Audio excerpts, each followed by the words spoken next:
సంస్కారం లేదు, సంస్కారం లేదు అని చెప్పాను. ఏమైనప్పటికీ స్వభావ సిద్ధంగా చాలా మంచివాడు, సౌమ్యుడు. వాళ్ళు అడిగిన ఏ ప్రశ్నకైనా సరే పొలైట్గానే సమాధానాలు చెప్పారు.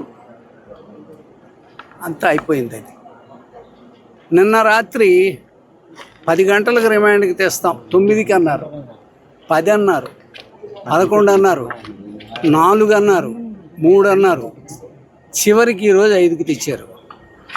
నేను అంటున్నాను, this is total misuse of power. అధికార దుర్వినియోగము స్పష్టంగా కనిపిస్తుంది. సరే, అల్టిమేట్గా దీనికి ఏం జరగాలన్నది జరుగుతుంది చట్టపరంగా. ఈవేళ వాళ్ళకి అవకాశం దొరికింది చేశారు, రేపు ఇందులో వాళ్ళు చేసిన తప్పులనే రేపు కోర్టు ముందు ఎత్తి చూపిస్తాం.